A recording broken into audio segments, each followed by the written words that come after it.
Hi, hello everyone. Welcome to Drona Coaching Classes Rampura YouTube channel. Drona Talent Award 2025. ಈ Drona talent award 2025 ಅನ್ನೋ ಒಂದು ಎಕ್ಸಾಮ್ಗೆ English subject related ಯಾವ್ಯಾವ questions ಬರುತ್ತೆ ಅಂತ ನಾವು ಮಾದರಿ ಪ್ರಶ್ನೆಗಳನ್ನು ತಿಳ್ಕೊಳ್ಳೋಣ. First question number 1. Choose the rhyming word for 7. ನೋಡಿ, ರೈಮಿಂಗ್ ವರ್ಡ್ಸ್ ಅಂತಂದ್ರೆ ಈಗ this is model question paper ಇದ್ದು ಮಾಡೆಲ್ ಕ್ವಶನ್ ಪೇಪರ್ ಆಗಿರೋದ್ರಿಂದ ಇದು ಫಸ್ಟ್ ಕ್ವಶನ್ ಅಲ್ಲಿ ಸಪೋಸ್ ಇವರು ರೈಮಿಂಗ್ ವರ್ಡ್ಸ್ ಅಂತ ಕೇಳಿದ್ದಾರೆ ಅಂತಂದ್ರೆ Drona talent award question paper ಅಲ್ಲಿ ನಿಮಗೆ ರೈಮಿಂಗ್ ವರ್ಡ್ಸ್ ಅನ್ನೋ ಟಾಪಿಕ್ ಇಂದ ಒಂದು ಕ್ವಶನ್ ಬರುತ್ತೆ. ಸೊ ನೀವು ರೈಮಿಂಗ್ ವರ್ಡ್ಸ್ ನ ಎಲ್ಲಾ ವರ್ಡ್ಸ್ ನಾರ್ಮಲ್ ಆಗಿ ಬರುವಂತ ಎಲ್ಲಾ ರೈಮಿಂಗ್ ವರ್ಡ್ಸ್ ಟಾಪಿಕ್ ರಿಲೇಟೆಡ್ ನೀವು ಪ್ರಾಕ್ಟೀಸ್ ಮಾಡಬೇಕು. Okay, choose the rhyming word for 7. Okay, ನೋಡಿ 7 ಅನ್ನೋ ವರ್ಡ್ ನ rhyming word. Rhyming means 7. Rhyming means same ಇರಬೇಕು. So here they are 7 days ಅಂತ ಇದೆ. This is not rhyming word. 7 days ಅನ್ನೋದು rhyming word ಅಲ್ಲ. And here they given 17.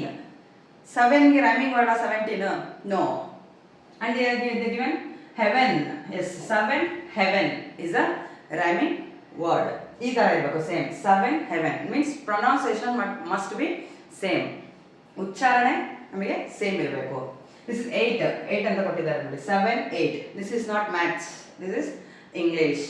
Okay, ಅಂದ್ರೆ ಇದರಿಂದ ನಿಮಗೆ ಏನು ಅರ್ಥ ಆಗಬೇಕು, ರೈಮಿಂಗ್ ವರ್ಡ್ಸ್ ಅನ್ನೋ ಟಾಪಿಕ್ ಮೇಲೆ ಒಂದು ಕ್ವಶನ್ ಬರುತ್ತೆ ಅಂತ ಅರ್ಥ. Okay, let us go for next question. On unmarried person is called dash.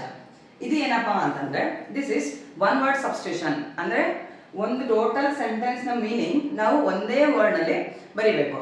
And unmarried person is called ಅಂತಂದ್ರೆ ಮದುವೆ ಆಗದೆ ಇರುವಂತಹ ಪರ್ಸನ್ಗೆ ಏನಂತ ಕರೀತಾರೆ, ಪರ್ಟಿಕ್ಯುಲರ್ ವರ್ಡ್ ಬೇಕು ನಮಗೆ.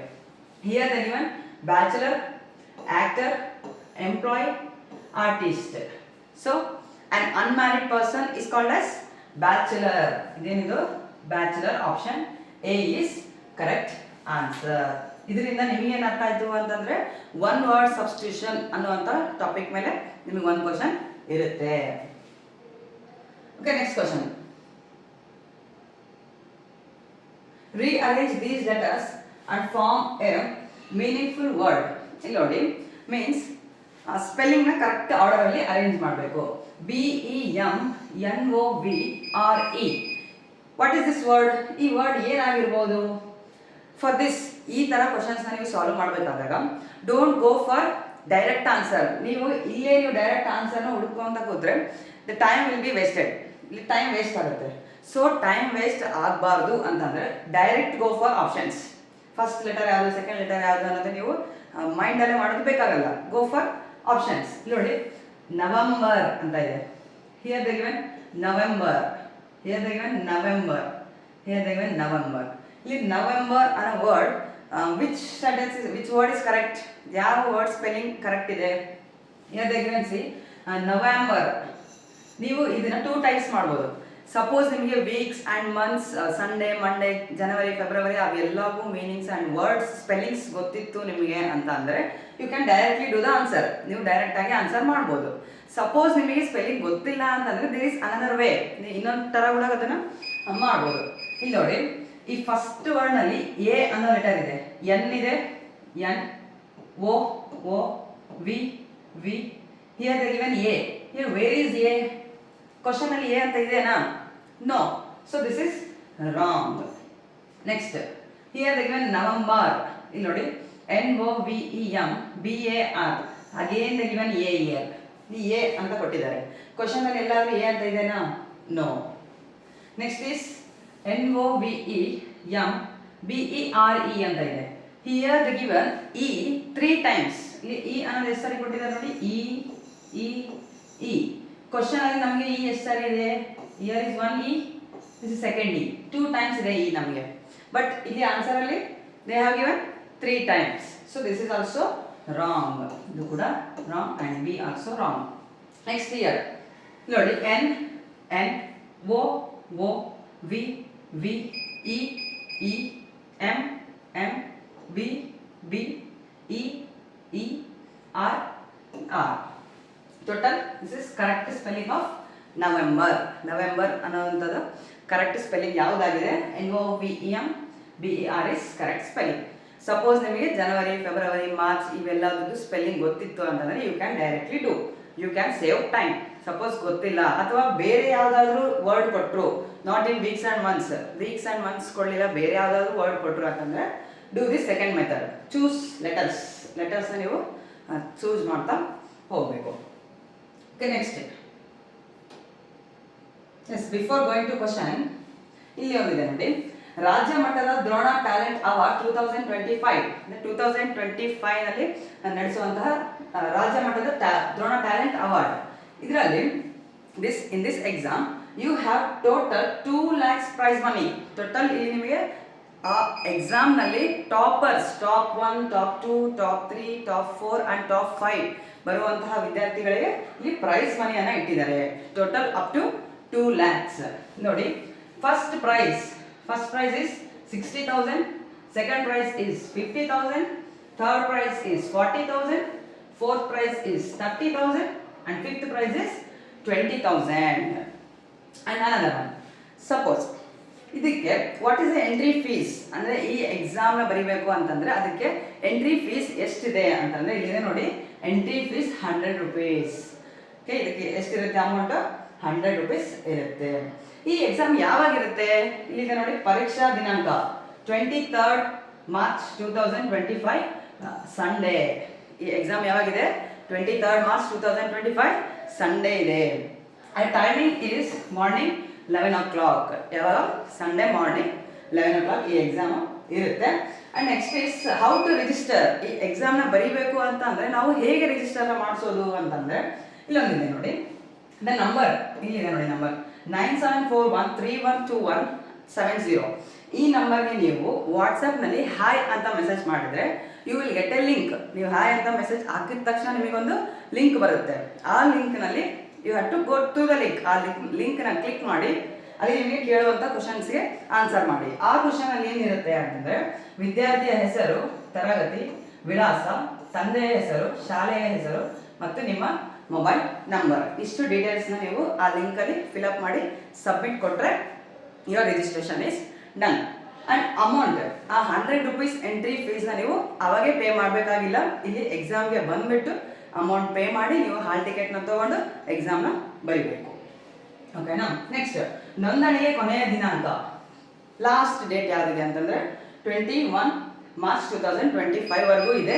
ಸಪೋಸ್ ಇದನ್ನು ಆಗಲಿಲ್ಲ, ಲೇಟ್ ಆಯಿತು ಅಂತಂದರೆ ನೀವು ಡೈರೆಕ್ಟಾಗಿ ಬಂದು ಕೂಡ ಎಕ್ಸಾಮ್ನ ಬರೀಬೋದು. ನೆಕ್ಸ್ಟ್ ಇಸ್ ಪರೀಕ್ಷೆ ಬರೆಯಲು ವಿದ್ಯಾರ್ಥಿ ಕಡ್ಡಾಯವಾಗಿ ಪ್ರಸ್ತುತ 2024 and 25ನೇ ಸಾಲಿನಲ್ಲಿ 3 ಅಥವಾ 4ನೇ ತರಗತಿ ಓದುತ್ತಿರಬೇಕು. ಅಂತಂದರೆ 24 and 25th academic ಇಯರ್ನಲ್ಲಿ 3rd pass 4th ಆದರೂ ಇರಬೇಕು ಈಗ, ಆರ್ 4th pass 5th, ಈ 2 ಕ್ಲಾಸ್ನವರಿಗೆ ಮಾತ್ರ ಅವಕಾಶ ಇರುತ್ತೆ. ನೆಕ್ಸ್ಟ್ ಈಸ್ ಪರೀಕ್ಷೆ ಬರೆಯಲು ಬರುವವರು ಕಡ್ಡಾಯವಾಗಿ ನೀವು 3ನೇ ಹಾಗೂ 4ನೇ ತರಗತಿ ಓದುತ್ತಿರುವ ಬಗ್ಗೆ ಶಾಲಾ ದೃಢೀಕರಣ ಪತ್ರ ಅಥವಾ ID ಕಾರ್ಡ್ ತರಬೇಕು. ನಿಮಗೆ ಶಾಲಾ ದೃಢೀಕರಣ ಪತ್ರ ಅದು ತರಬೇಕು ಅಥವಾ ನಿಮ್ಮ ಸ್ಕೂಲ್ ID ಕಾರ್ಡ್ ತಂದರೂ ಕೂಡ ಸಾಕು. ನೆಕ್ಸ್ಟ್ ಈಸ್ ಪರೀಕ್ಷೆ ಮಾಧ್ಯಮ. ಈ ಎಕ್ಸಾಮ್ ಯಾವ್ಯಾವ ಲ್ಯಾಂಗ್ವೇಜಲ್ಲಿ ಇರುತ್ತೆ ಅಂತಂದರೆ Kannada and English. Both Kannada ಮೀಡಿಯಮ್ದವರು ಬರಿಬೋದು, ಇಂಗ್ಲೀಷ್ ಮೀಡಿಯಮ್ದವರು ಕೂಡ ಬರಿಬೋದು. ಪರೀಕ್ಷಾ ವಿಷಯಗಳು ಮೀನ್ಸ್ ಯಾವ ಟಾಪಿಕ್, ಯಾವ ಸಬ್ಜೆಕ್ಟ್ ಮೇಲೆ ಎಕ್ಸಾಮ್ ಇರುತ್ತೆ ಅಂತಂದರೆ ಇನ್ ಕನ್ನಡ, ಇಂಗ್ಲೀಷ್, ಮ್ಯಾಥ್ಸ್, ಸಾಮಾನ್ಯ ಜ್ಞಾನ ಅಂದರೆ GK, ಜನರಲ್ ನಾಲೆಡ್ಜ್, ಮಾನಸಿಕ ಸಾಮರ್ಥ್ಯ ಅಂತಂದರೆ ಮೆಂಟಲ್ ಎಬಿಲಿಟಿ. ಈಗ ನಾವು ಇಂಗ್ಲೀಷ್ ಕ್ವಶನ್ಸ್ ನೋಡ್ತಿದ್ದೀವಲ್ವಾ, ಇದೆ ಇಂಗ್ಲೀಷ್ ಸಬ್ಜೆಕ್ಟ್ ರಿಲೇಟೆಡ್ ಕ್ವಶನ್ನ ನಾವೀಗ ಸಾಲ್ವ್ ಮಾಡ್ತಾ ಇರೋದು. ನೆಕ್ಸ್ಟ್ ಈಸ್ ಈ ಬೇರೆ ಸಬ್ಜೆಕ್ಟ್ಸ್ಗೆ ನಿಮಗೆ ಮಾಡೆಲ್ ಕ್ವಶನ್ ಪೇಪರ್ ಬೇಕು ಅಂತಂದರೆ you have to watch some other videos in Drona coaching classes YouTube channel. ಇದೇ ಯೂಟ್ಯೂಬ್ ಚಾನಲ್ನಲ್ಲಿ ನೀವು ಬೇರೆ ಸಬ್ಜೆಕ್ಟ್ನ ಮಾಡೆಲ್ ಕ್ವಶನ್ ಪೇಪರ್ ಕೂಡ ನೋಡ್ಬೋದು. ನೆಕ್ಸ್ಟ್ ಈಸ್ ಎಕ್ಸಾಮ್ ಎಲ್ಲಿರುತ್ತೆ ಅಂತ ಅಂದರೆ Drona coaching classes Rampur, SGM PU college, Molakalmuru, Chitradurga district. Okay, ಈ ಪ್ಲೇಸಿಗೆ ಬಂದು ನೀವು ಎಕ್ಸಾಮ್ನ ಅಟೆಂಡ್ ಮಾಡಿ ಚೆನ್ನಾಗಿ ಬರೀರಿ exam and you have to win the prizes. ಈ 2 ಲಕ್ಷದವರೆಗೂ ಇರುವಂಥ ಬಹುಮಾನಗಳನ್ನ ಗೆಲ್ರಿ ಅಂತ ಹೇಳ್ತಾ let us go for next question. ಈ ಮಾಡೆಲ್ ಕ್ವಶನ್ ಪೇಪರ್ನಲ್ಲಿ ಬರುವಂತಹ ಎಲ್ಲ ಟಾಪಿಕ್ಸ್ನ ನೀವು ಪ್ರಿಪೇರ್ ಆದರೆ ಸಾಕು, ಈಸಿ ಇರುತ್ತೆ, you can clear the exam. Next question number 4. A group of musicians is called as. A group of musicians is called as. ಈಗ ಅಂದರೆ this question is from one word substitution or groups and collections. ಗ್ರೂಪ್ಸ್ಗೆ ಏನಂತ ಕರೀತಾರೆ? A group of musicians ಅಂತಂದರೆ musicians ಈಗ band, ಈಗ ಮದುವೆಯಲ್ಲಿ music boxer ಬರ್ತಾರಲ್ವಾ ಅವರಿಗೆ group of people who are musicians is called as.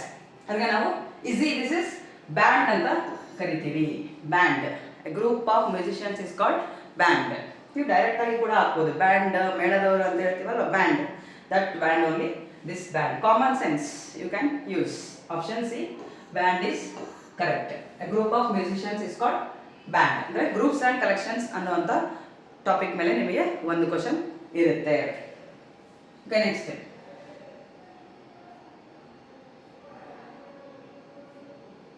question number 5.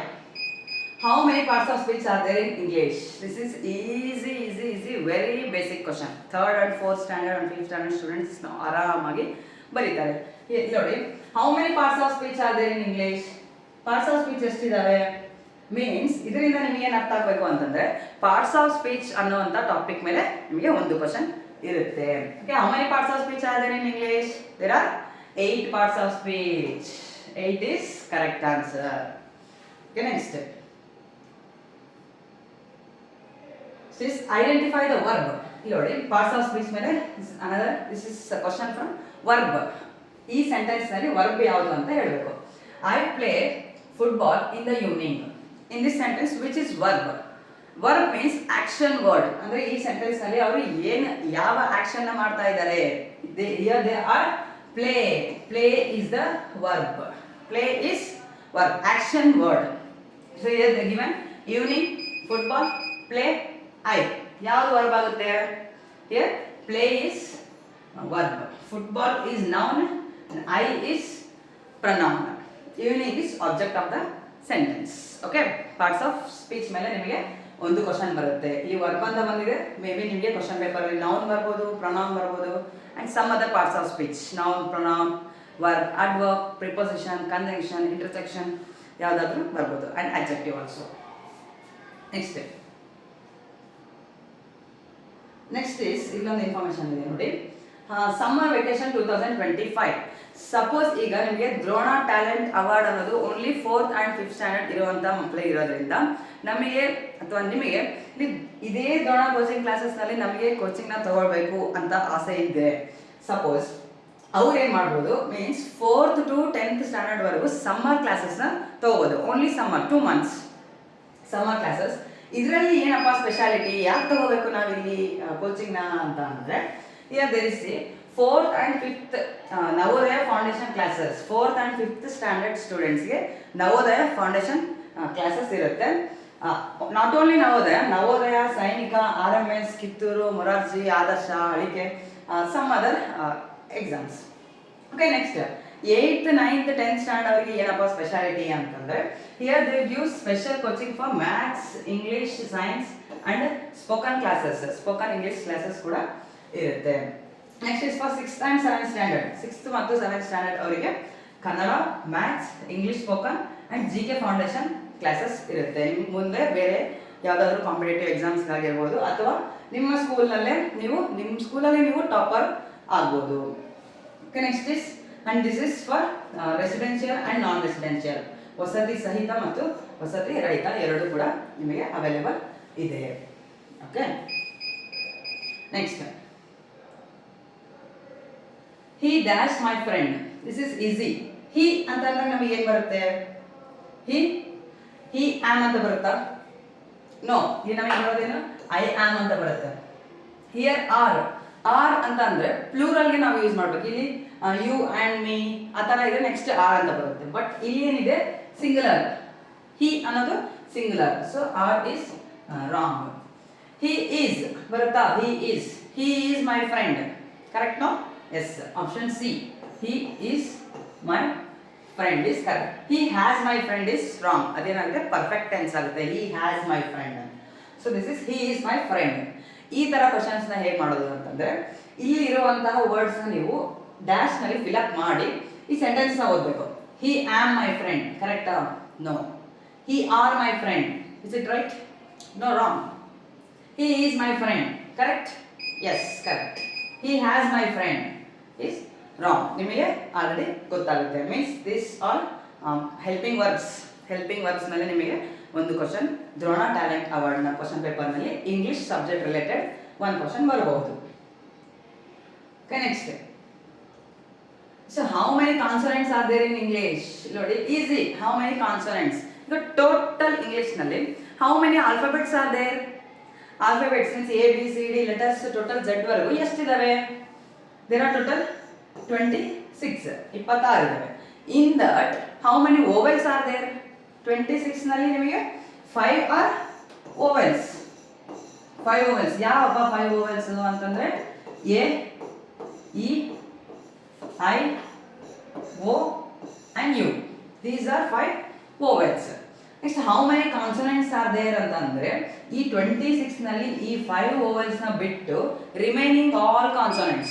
26 minus 5 is total 21 consonants. Is it now? Means alphabets, letters, articles ಇದ್ರ ಮೇಲೆ ನಿಮಗೆ ಒಂದು ಕ್ವಶನ್ ಬರುತ್ತೆ. So what is the answer? How many consonants are there in English? There are 21. ಇಲ್ಲಿ ನಿಮಗೆ 5 ಅಂತ ಕೊಟ್ಟಿದ್ದಾರೆ and 26 ಕೂಡ ಕೊಟ್ಟಿದ್ದಾರೆ. ನೀವೇ ಅನ್ಕೊಳ್ತೀರಾ, ಸಪೋಸ್ ನಿಮಗೆ ಕಾನ್ಸನೆಂಟ್ಸ್ ಅನ್ನೋ ವರ್ಡ್ ನ ಮೀನಿಂಗ್ ಗೊತ್ತಿಲ್ಲ ಅಂತಂದ್ರೆ ಲೆಟರ್ಸ್, ಟೋಟಲ್ ಲೆಟರ್ಸ್ ಕೇಳಿದ್ದಾರೆ ಅನ್ಕೊಂಡು ನೀವು 26 ನ ಹಾಕ್ತೀರಾ ಅಂತ ಕೊಟ್ಟಿದ್ದಾರೆ, 26 ಅನ್ನೋ option. But that is wrong. How many letters are how many alphabets are there in English ಅಂತ ಕೊಟ್ಟಿದ್ರೆ ಅದು ಕರೆಕ್ಟ್ ಆಗ್ತಿತ್ತು. ಬಟ್ ಅಲ್ಲಿ ಏನು ಕೇಳಿದ್ದಾರೆ, how many consonants are there ಅಂತ ಕೇಳಿದ್ದಾರೆ. So consonants are 21. Okay, next.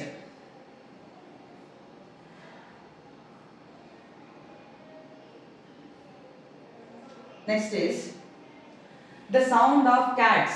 Easy. Animals and sounds ಅನ್ನೋ ಟಾಪಿಕ್ ಇದು. ಮೀನ್ಸ್ ಇಲ್ಲಿ ಒಂದು ಅನಿಮಲ್ ನ ಮೆನ್ಷನ್ ಮಾಡ್ತಾರೆ, ಅದು ಯಾವ ಸೌಂಡ್ ಮಾಡುತ್ತೆ ಅಂತ ನೀವು ಹೇಳಬೇಕು. The sound of cats. What is the sound of cats? Meow. So mew is the correct answer. ಇಲ್ಲಿ barks ಅನ್ನೋದು the sound of dogs. Barks ಅನ್ನು ಬೊಗಳೋದು. So moose is the sound of cows. Next, bleats is the sound of sheep bleats. So mews is the sound of cats. ಈಗ ನಮಗೆ ಈ question ಕೇಳಿರೋದು ಯಾವುದು? The sound of cats is mews. Option A is correct answer. So ಈ question ಇಂದ ನಿಮಗೆ ಏನು ಅರ್ಥ ಆಯ್ತು ಅಂತಂದ್ರೆ one question is from animals and sounds. Okay, ಈ ಎಲ್ಲ ಟಾಪಿಕ್ ನಲ್ಲಿ ಮೇಲೆ ನಿಮಗೆ ದ್ರೋಣ ಟ್ಯಾಲೆಂಟ್ ಅವಾರ್ಡ್ ಅನ್ನೋ ಕ್ವಶನ್ ಪೇಪರ್ ಅಲ್ಲಿ ಇಂಗ್ಲಿಷ್ ಸಬ್ಜೆಕ್ಟ್ ರಿಲೇಟೆಡ್ ಕ್ವಶನ್ಸ್ ಬರ್ತವೆ. ಓಕೆ, ನೆಕ್ಸ್ಟ್ ಇಸ್ ಇಲ್ಲಿ ಇನ್ನೊಂದಿದೆ ನೋಡಿ. ಕಿತ್ತೂರು ಸೈನಿಕ ಶಾಲೆಗೆ ಆಯ್ಕೆ ಆದಂತಹ ಮಕ್ಕಳು ದ್ರೋಣ ಕೋಚಿಂಗ್ ಕ್ಲಾಸಸ್ ಇಂದ ಟೋಟಲ್ 34 ಮೆಂಬರ್ಸ್ ಎಕ್ಸಾಮ್ ನ ಬರೆದ್ರೆ ಅದರಲ್ಲಿ 18 ಮೆಂಬರ್ಸ್ ಸೈನಿಕ ಶಾಲೆಗೆ ಆಯ್ಕೆ ಆಗಿದ್ದಾರೆ. ಓಕೆ, ಇದೇ ರೀತಿ ನೀವು this is one of the toughest exam for girls. ಇದು ಒಂದು ಟಫೆಸ್ಟ್ ಎಕ್ಸಾಮ್ ನ 34 ಮೆಂಬರ್ಸ್ ಅಲ್ಲಿ 18 ಮೆಂಬರ್ಸ್ ಕ್ಲಿಯರ್ ಮಾಡಿದ್ದಾರೆ. This present years result. ಇದು 2025 ನ ರಿಸಲ್ಟ್ ಆಗಿದೆ. ನೀವು ಕೂಡ ಇದೇ ರೀತಿ ಸಮ್ಮರ್ ಕ್ಲಾಸಸ್ ಆಗಲಿ ಅಥವಾ ಫುಲ್ ಇಯರ್ ಕ್ಲಾಸಸ್ ನೀವು ತಗೋಬೇಕು ಅಂತ ಅಂದ್ರೆ you can contact for this numbers. ಇಲ್ಲಿ 3 ನಂಬರ್ಸ್ನ ಕೊಟ್ಟಿದ್ದಾರೆ. ಇದರಲ್ಲಿ ಯಾವುದಾದ್ರೂ ಒಂದು ನಂಬರ್ಗೆ ನೀವು ಕಾಲ್ ಮಾಡಿ ಇನ್ಫಾರ್ಮೇಶನ್ನ ತಿಳ್ಕೊಬೋದು. Okay, next is the plate is dash the table. The plate is dash the table. The plate is on the table, off the table, over the table, against the table. ಇಲ್ಲಿ ನೋಡಿ, ಆನ್ ದ ಟೇಬಲ್ ಅಂತಂದ್ರೆ table ಮೇಲೆ ಇದೆ ಅಂತ ಅರ್ಥ. Okay, plate table ಮೇಲೆ ಇರುತ್ತಾ? Okay, ಇರುತ್ತೆ. So option A is correct. A ಇರುತ್ತೆ. ಬಟ್ ನೆಕ್ಸ್ಟ್ ನೋಡಿ, ಆಫ್ ದ ಟೇಬಲ್ ಅಂದ್ರೆ ಟೇಬಲ್ ಮೇಲೆ ಇರಲ್ಲ, ಬೇರೆ ಕಡೆ ಇರುತ್ತೆ ಅಂತ. ಮೀನ್ಸ್ ಆಫ್ ಅಲ್ಲಿಂದ ಇರಲ್ಲ ಅಂತ. ಇಸ್ ಓವರ್ ದ ಟೇಬಲ್ ಅಂತಂದ್ರೆ ಜಂಪಿಂಗ್. ಈಗ ಸಪೋಸ್ ಇಲ್ಲಿ ಟೇಬಲ್ ಇದೆ ಅಂತಂದ್ರೆ ಹಿಂಗೆ ಹೋಗೋದು. That is what over. Table is not over the table. Next is against ಅಂತಂದ್ರೆ opposite. The plate is opposite to the table ಅಂತ ಅರ್ಥ. This is not opposite, on the table. This is very easy. ನಿಮಗೆ answer ಸಿಕ್ಕ ತಕ್ಷಣ ನೀವು ಬೇರೆ ಯಾವ್ದು ಕಡೆ ಗಮನ ಕೊಡೋದು ಬೇಕಿಲ್ಲ. Okay, this is question from prepositions. ಇದು ಯಾವ್ದ್ರಿಂದ ಬಂದಿದೆ ಕ್ವಶನ್? ಆನ್, ಆಫ್, ಓವರ್, ಅಗೇನೆಸ್ಟ್ ಅನ್ನೋದೇನು? These are prepositions. ಅಂದ್ರೆ ಪ್ರಿಪೋಸಿಷನ್ಸ್ ಅನ್ನೋ ಟಾಪಿಕ್ ಇಂದ ಕೂಡ ನಿಮಗೆ ಒಂದು ಕ್ವಶನ್ ಬರಬಹುದು ಟ್ಯಾಲೆಂಟ್ ಅವಾರ್ಡ್ ನಲ್ಲಿ. ಓಕೆ, ನೆಕ್ಸ್ಟ್ ಇಸ್ ಇಲ್ಲೊಂದಿದೆ. This is all about model questions related to talent award English subject. Talent ಅವಾರ್ಡ್ನ ಕ್ವಶನ್ ಪೇಪರ್ನಲ್ಲಿ ಇಂಗ್ಲೀಷ್ ಸಬ್ಜೆಕ್ಟ್ ರಿಲೇಟೆಡ್ ಬರುವಂಥ ಕ್ವಶನ್ಸ್ನ ಮಾಡೆಲ್ ಕ್ವಶನ್ ಪೇಪರ್ ನಾವೀಗ ತಿಳ್ಕೊಂಡ್ವಿ. ಸಪೋಸ್ ನಿಮಗೆ ಇನ್ನೂ ಏನಾದರೂ ಬೇರೆ ಸಬ್ಜೆಕ್ಟ್ಸ್ ಎಕ್ಸಾಮ್ ಬರೆಯುವಂಥ ಸ್ಟೂಡೆಂಟ್ಸ್ ಬೇರೆ ಸಬ್ಜೆಕ್ಟ್ GK ಅಥವಾ ಮೆಂಟಲ್ ಎಬಿಲಿಟಿ, ಮ್ಯಾಥ್ಸ್ ಆ ವಿಡಿಯೋಸ್ ಕೂಡ ಬೇಕು ಅಂತಂದರೆ you can go for Drona coaching classes Rampur YouTube ಚಾನಲ್ನಲ್ಲಿ ನೀವು ಬೇರೆ ಬೇರೆ ಟಾಪಿಕ್ಸ್ ರಿಲೇಟೆಡ್ ಕೂಡ ನೀವು ಪ್ರಾಕ್ಟೀಸ್ ಮಾಡಿ ಟ್ಯಾಲೆಂಟ್ನ ಹೊರಗಡೆ ಹಾಕಿ ನೀವು ಎಕ್ಸಾಮ್ನ ಬರೆದು ಕ್ಲಿಯರ್ ಮಾಡಿ you can win the prizes. 2 lakhsವರೆಗೂ ಇರುವಂಥ ಪ್ರೈಸಸ್ ನೀವು ವಿನ್ ಆಗ್ಬೋದು. Okay, thank you for watching the video. Have a nice day.